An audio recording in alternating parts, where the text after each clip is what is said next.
Hello everyone and welcome. Today is the first in the series where I'm going to go through the history of vintage and classic tractor models. In this video we dive into the full story of the Massey Ferguson 35 from the Gold Belly FE35 to the 35X. Before we start, I would like to thank Dave from the Incredible Tractor channels for the use of his clips to fill in the gaps I had. I'll leave a link in the description below to his channel. Without further ado, let's get into the history of the Massey Ferguson 35. Before the Massey Ferguson 35 even existed, it all started with the Ferguson FE35, introduced in 1956.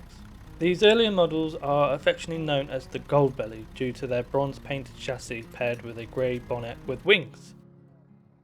The FE35 was a step forward from the Ferguson TE20, offering better hydraulics, improved performance and a sturdier design. Engine-wise, the Gold Belly FE35 came with several options: a 4-cylinder standard petrol engine, a 4-cylinder standard diesel, and less commonly a TVO version designed to run on paraffin after starting on petrol, popular in regions where TVO was more affordable. Each of these engines had their quirks, especially the earlier 23C diesel, which had a reputation for difficult cold starting, though many were later improved with heater plugs or engine swaps.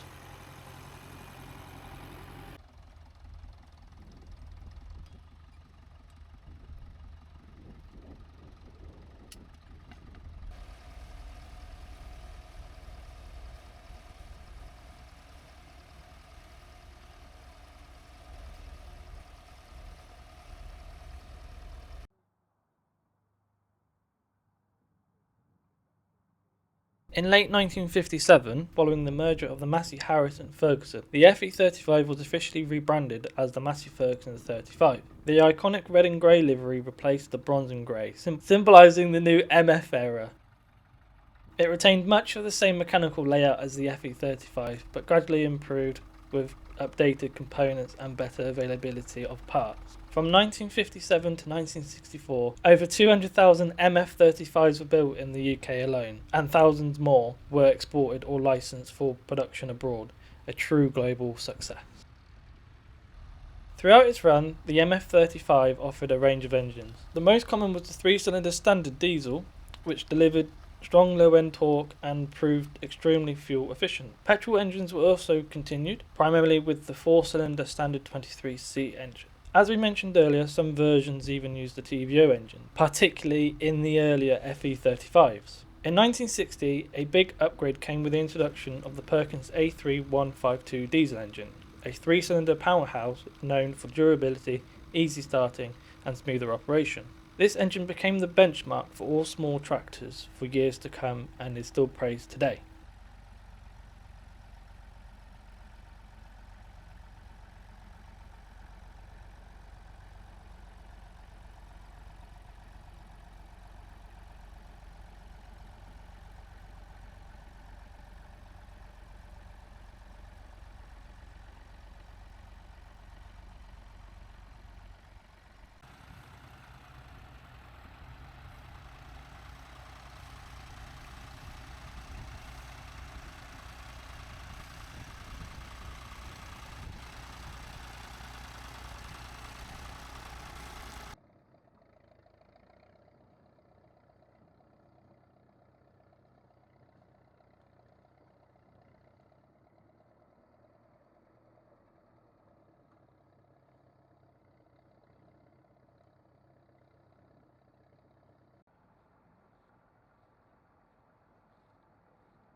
The MF35 wasn't a one-size-fits-all tractor. Massey Ferguson produced a number of special variants to suit different farming needs. You had the row crop models with adjustable axles and high clearance for vegetable and arable crops, industrial versions with strengthened chassis, heavy-duty axles and front-end loader setups, and the vineyard versions, which had a much narrower width to work between tight rows in orchards or vineyards, rare and now highly collectible.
Then, in 1962, the MF35 got a significant upgrade. The Massey Ferguson 35X was launched. This model featured the Perkins A3152 as standard and came with increased horsepower and optional multi-power transmission, a clever system that gave the driver a high and low range in each gear without using the clutch, making it easier to work on hills or under load. The 35X also had a slightly different bonnet badge and other cosmetic tweaks to set it apart. They made an industrial 35X as well.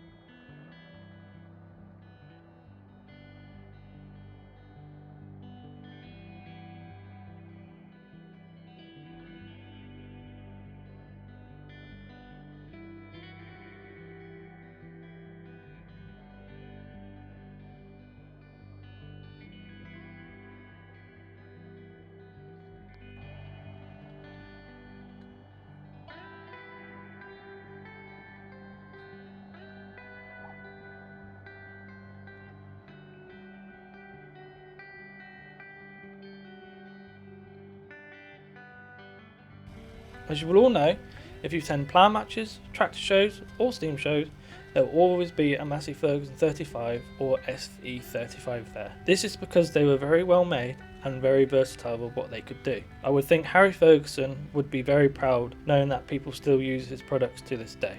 Thank you all for watching. If there is a tractor you would like me to cover, let me know in the comments. If you're watching this on upload day, I hope you enjoy your Easter weekend, whether it's a plough match or just tinkering. We hope to see you all next Friday at 7 PM with another video.